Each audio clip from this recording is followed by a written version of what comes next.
नमस्कार, news India में आप सबका स्वागत है। मैं हूं आपके साथ प्रीति सिंह। चलिए बुलेटिन की शुरुआत करते हैं और अब खबरों पर विस्तार से नजर डालते हैं। केंद्रीय स्वास्थ्य मंत्रालय ने कोरोना की ताजा हालातों को लेकर मीडिया को संबोधित किया, जहां पर स्वास्थ्य मंत्रालय के संयुक्त सचिव लव अग्रवाल ने कहा है कि राज्यवार एक्टिव मामले अब घट रहे हैं। 26 राज्य में 15% पॉजिटिविटी रेट है, तो वहीं पर 6 राज्य में 5 से 15% मामले हैं। इस दौरान स्वास्थ्य मंत्रालय ने यह भी कहा है कि अब एक राज्य से दूसरे राज्य में जाने के लिए RT-PCR टेस्ट कराना जरूरी नहीं। इतना ही नहीं, अगर कोई मरीज अस्पताल से रिकवर होकर डिस्चार्ज हो रहा है तो भी RT-PCR टेस्ट करवाने की जरूरत नहीं होगी। यानी कि अस्पताल से डिस्चार्ज होने के लिए RT-PCR टेस्ट करवाने की जरूरत अब नहीं होगी।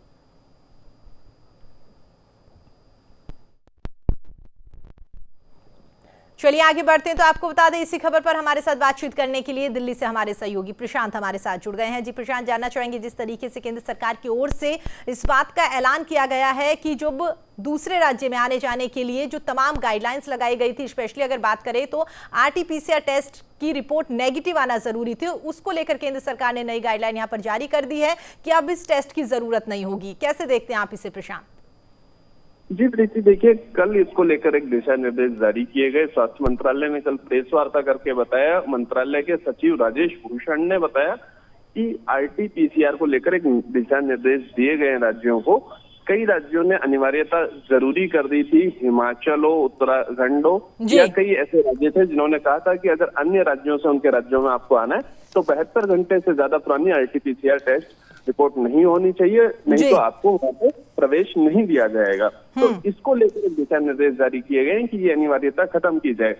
ICMR के DG डॉक्टर बलराम भार्गव ने भी पीसी में बताया कि इसका एक सबसे बड़ा रीजन ये है कि अब सरकार विचार कर रही है कि RT टेस्ट की अनुमति दी जाए सभी सरकारी और निजी हॉस्पिटलों में और घर आधारित परीक्षण पे भी। इसका महत्वपूर्ण कारण ये रहा है कि जो RT-PCR टेस्ट है जबरदस्ती कराए जा रहे हैं। आप देखिए कि अगर किसी राज्य में आपको जाना है, यानी मान लीजिए कोई दिल्ली रहता है और उससे किसी परिजन से मौत हो गई और जैसे अन्य RT-PCR होगा जो आवश्यक। ऐसे कई रीजन थे जिसके RT-PCR टेस्ट बहुत ज्यादा कराए जा रहे थे और उसकी काफी कमी देखी जा रही थी, और जहां उसकी आवश्यकता है वहां उसकी हो नहीं पा रही थी।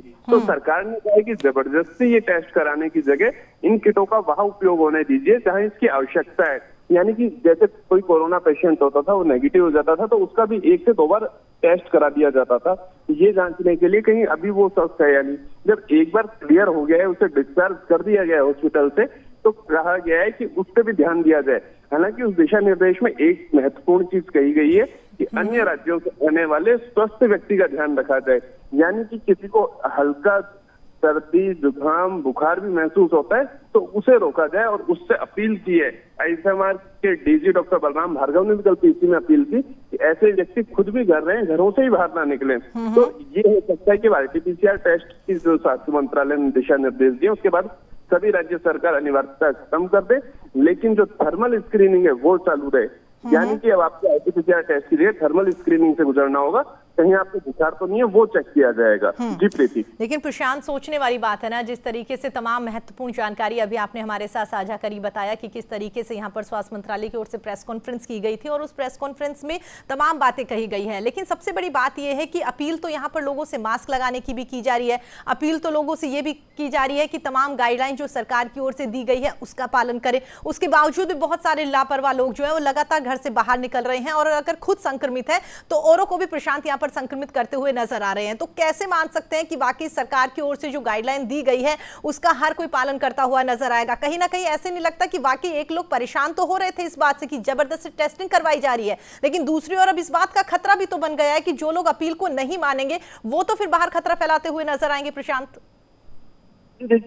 जिन लापरवाह लोगों से लगातार खतरा बना हुआ था वो सिर्फ जुर्माने से डरते थे, उन्हें किसी स्वास्थ्य को लेकर चिंता नहीं थी। अगर पहले की बात करें तो RT-PCR टेस्ट को लेकर मुंबई और दिल्ली में पुलिस ने कई ऐसे लोगों को पकड़ा है जो नकली रिपोर्ट देते थे, यानी लैब से 500 रुपए में, 1000 रुपए में एक नकली रिपोर्ट देते थे, नेगेटिव होने की रिपोर्ट देते थे, जिससे कि व्यक्ति दूसरे राज्यों में सफर कर सके, फ्लाइट में आ जा सके, अगर उसे संक्रमण भी तो जा सकता था नकली रिपोर्ट लेके। तो ये एक बेहतर खतरनाक गिरोह चल रहा था जिसके कारण काफी संक्रमण फैलने का खतरा बढ़ा हुआ था। बिल्कुल। जब ये है तो इसके बाद भी देखिए व्यक्ति की नैतिक जिम्मेदारी बनती है क्योंकि सरकार ने भी ये कहा है, आईसीएमआर के डीजी ने भी यही कहा है कि अगर आपको हल्का बुखार भी महसूस होता है, खांसी महसूस होती है, तो आप घरों से बाहर ना निकलें। दूसरे राज्य जाना तो बहुत बड़ी बात है, आप अपने घरों में ही रहे तो संक्रमण से देश सुरक्षित रहेगा। तो कहीं ना कहीं सरकार के बाद अब लोगों को भी नैतिक जिम्मेदारी समझनी होगी कि वो बाहर नहीं निकलेंगे तो ही देश कोरोना की लहर। बिल्कुल प्रशांत, और इतने दिनों से लगातार हम भी यही बात कर रहे हैं कि सरकार और प्रशासन कितनी ही गाइडलाइन बेशक क्यों ना जारी कर दे, जब तक आमजन अपनी जिम्मेदारी नहीं समझेगा,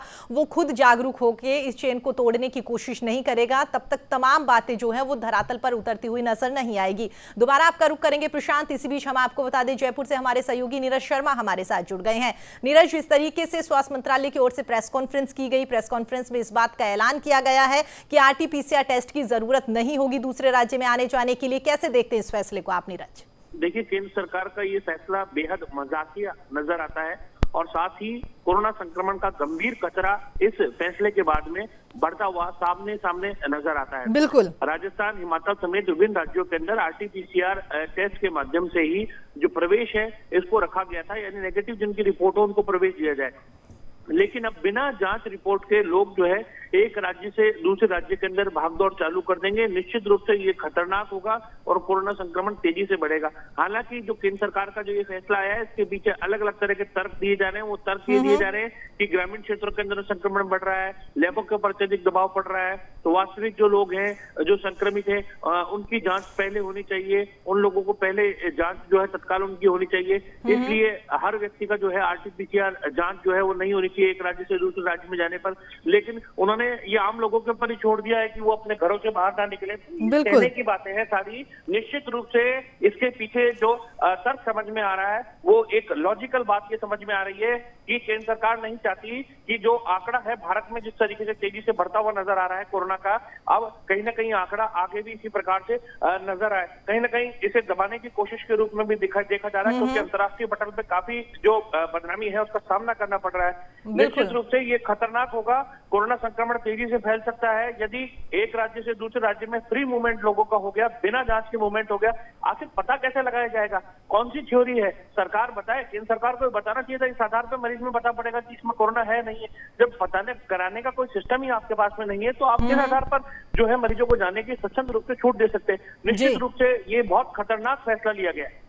बिल्कुल सही कहा आपने नीरज, क्योंकि जिस तरीके से लगातार स्वास्थ्य मंत्रालय की ओर से कहा गया है कि लोगों से अपील की जा रही है कि वाकई जिन लोगों को हल्का बुखार है या फिर जिन लोगों को लग रहा है कि वाकई हमारी तबीयत सही नहीं है वो लोग अपने घर पर रहे। सवाल यही उठ रहा है कि इस तरीके से अपील से ही अगर तमाम लोग नीरज मान जाते तो ये शायद आंकड़े जिस तरीके से बढ़ रहे हैं बढ़ते हुए नजर नहीं आते, क्योंकि अपील तो लगातार फैसले लेने पड़ते हैं। राजस्थान में सरकार ने लॉकडाउन तक लगाया है। ये कड़ा फैसला इसलिए लगाया गया है क्योंकि केंद्र सरकार अभी तक ये फैसला नहीं ले पाई कि दूसरी लहर के अंदर इतने लोगों की मौत हो रही है लेकिन लॉकडाउन लगाया जाए, क्योंकि राजस्व की फिक्र है। दूसरा, आर्थिक रूप से कैसे देश चलेगा इसकी फिक्र हो सकती है। तीसरा, ये भी हो सकता है यदि केंद्र ने अनाउंसमेंट किया अगर लॉकडाउन का तो इन राज्यों को पुनर्भरण राशि केंद्र सरकार को देनी पड़ेगी। केंद्र सरकार लायबल हो जाएगी और केंद्र सरकार वो बिल्कुल करने के मूड में नहीं है, इसलिए राज्यों के ऊपर इसको छोड़ दिया गया।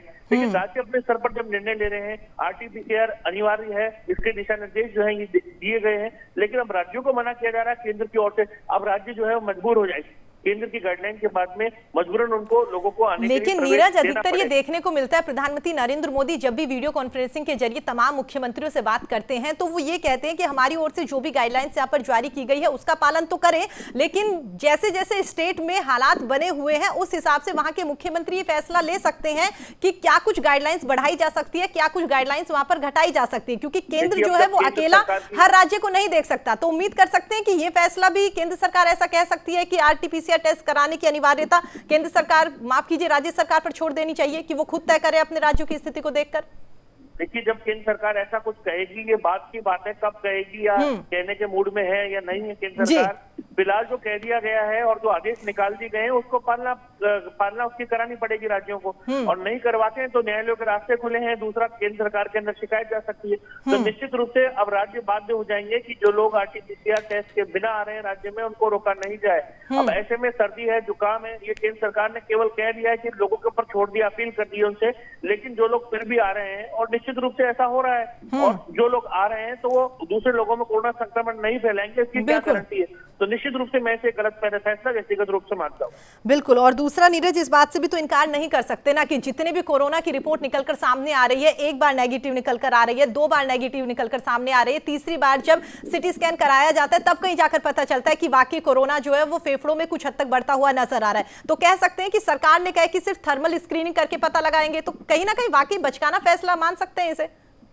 निश्चित रूप से जो ये फैसला है, इस फैसले पर सवाल बड़े स्तर पर खड़े होंगे। थर्मल स्कैनिंग से काम इसलिए नहीं चलता है, लोग पैरासीटामोल की सादा टैबलेट जो है, जो बिना किसी प्रिस्क्रिप्शन के हर केमिस्ट की दुकान पे मिल जाती है, उस पैरासीटामोल की गोली को खाकर के लोग अपना बुखार या टेम्परेचर जो है वो कम करके आराम से कहीं पर भी यात्रा कर सकते हैं। तो निश्चित रूप से ऐसे में सरकार को सोचना चाहिए कि हम क्या फैसला ले रहे हैं। आईसीएमआर का हवाला दिया जा रहा है कि सरकार को आईसीएमआर ने 7 दिन पहले ऐसी बात कही थी कि हमें ये आरटीपीसीआर टेस्ट को हटा देना चाहिए। देखिए, आरटीपीसीआर टेस्ट ही एक ऐसा टेस्ट है जिसके माध्यम से सही और सटीक पता चल रहा था कोरोना का, लेकिन बाद में कोरोना का स्ट्रेन चेंज हुआ और उसने कोविड निमोनिया बनाना चालू किया और उसमें आरटीपीसीआर की टेस्ट की अनिवार्यता जो है वो सरकार ने करी। फिर बाद में एम्स के निदेशक ने कहा ज्यादा आरटीपीसीआर भी नहीं कराना, सिटी स्कैन नहीं कराना, लोगों को इससे घातक जो है परिणाम आ सकते हैं, क्योंकि एक्सरे से कई गुना ज्यादा जो है इसकी रेज खतरनाक होती है। देखिए, सामान्य जब बीमारी होती है किसी व्यक्ति के अंदर तब आरटीपीसीआर या फिर इस प्रकार के सिटी स्कैन नहीं कराए जाते हैं, लेकिन जब बीमारी बढ़ती है चिकित्सक को पता नहीं चलता है तो आंतरिक जो जांचें हैं, अन्य जांचें करानी पड़ती है। उसमें चाहे सोनोग्राफी हो, चाहे सिटी स्कैन हो या एमआरआई हो, तो इस प्रकार की जांचें होती आई हैं और ये इसीलिए लोगों की जान बचानी है।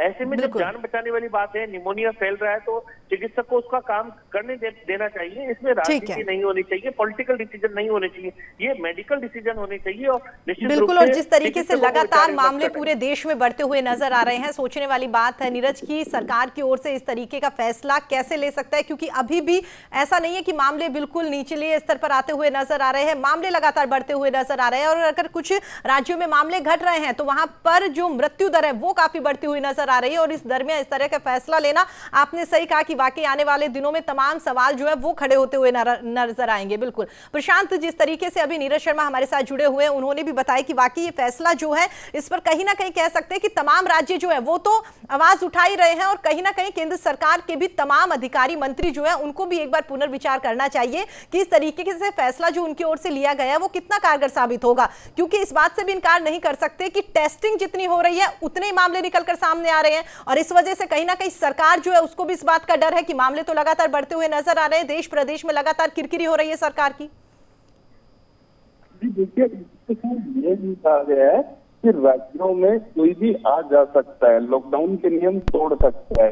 सिर्फ ये कहा गया है कि आरटीपीसीआर की अनिवार्यता को समाप्त किया जाए, जिससे आरटीपीसीआर की किटें समाप्त ना हो, अनिवार्य रूप से जो अनिवार्यता की गई है उसके कारण बेवजह खराब ना हो। आप एक चीज समझिए कि आपके राज्य में एक जिले से दूसरे जिले में जाने के लिए पहले से रोक है या स्टेट बॉर्डर आपने सील कर रखी है, तो उसके लिए सरकार ने नहीं कहा है कि हर राज्य को छूट दे दी जाए, इन बॉर्डरों को खोल दिया जाए।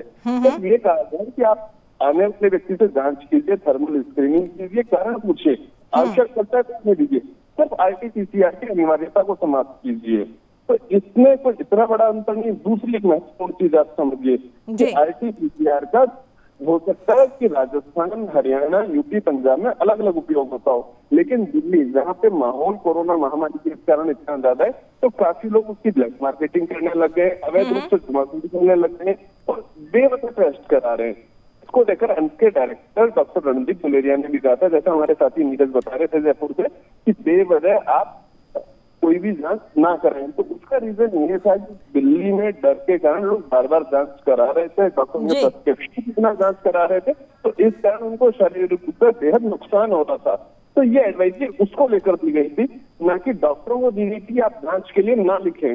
ये लोगों से अपील की गई थी कि बिना डॉक्टरों की एडवाइजरी के, बिना कोई ऐसी स्थिति है आप जांच ना कराएं। और वही आरटीपीसीआर के लिए कि यानी बेवजह लोगों को ना आरटीपीसीआर के लिए मजबूर ना किया जाए, आने जाने के लिए इसमें कोई ऐसे दिशा निर्देश नहीं दिए कि सरकार माने या नहीं माने, सिर्फ आरटीपीसीआर की, जिससे कि उन किटों का दुरुपयोग ना हो आवश्यक लोगों। लेकिन प्रशांत, सवाल तो यही है ना, जिस तरीके से आपने कहा कि तमाम चीजों का दुरुपयोग ना हो, सरकार को इस बात का ख्याल रखना पड़ेगा और उसके साथ ही तमाम लोग जो हैं, जो जागरूक है, उनको छोड़कर कह सकते हैं कि लापरवाह लोग जो है वो इन तमाम चीजों का ख्याल रखते हुए नजर नहीं आते, जिसकी वजह से सरकार और प्रशासन को काफी परेशानी का सामना करना पड़ता है। बिल्कुल प्रशांत, दोबारा आपका रुख करेंगे। नीरज, जिस तरीके से अभी सरकार की ओर से जो ये फैसला लिया गया है, RT-PCR टेस्ट नेगेटिव जो रिपोर्ट लेकर आने की जरूरत थी, उसको पूरी तरीके से नकार दिया गया है। सवाल एक ये भी उठता है कि सरकार इस तरह की घोषणा ना करके वैक्सीनेशन पर अगर ज्यादा ध्यान दे, क्योंकि बहुत सारे राज्य ऐसे हैं जहां पर लगातार इस तरह की खबरें सामने आ रही है कि 18 से 44 साल के लोगों को जो लगातार वैक्सीन लगाई जा रही थी, तमाम सेंटर्स ऐसे हैं जो लगातार अब बंद होते हुए नजर आ रहे हैं, क्योंकि तमाम राज्यों की सरकारों की ओर से कह दिया गया कि हमारे पास वैक्सीन का इतना स्टॉक नहीं है, जिस वजह से अब हम जो वैक्सीन लगाई जा रही थी 18+ उसको पूरी तरीके से रोक देंगे और 45 साल से ज्यादा आयु के जो पहले लगातार वैक्सीनेशन चलता हुआ आ रहा था उसको आगे बढ़ाते हुए नजर आएंगे। तो कह सकते हैं कहीं ना कहीं सरकार को टेस्ट पर ध्यान ना देकर जो वैक्सीनेशन है इसे बढ़ाने पर ध्यान देने की जरूरत है।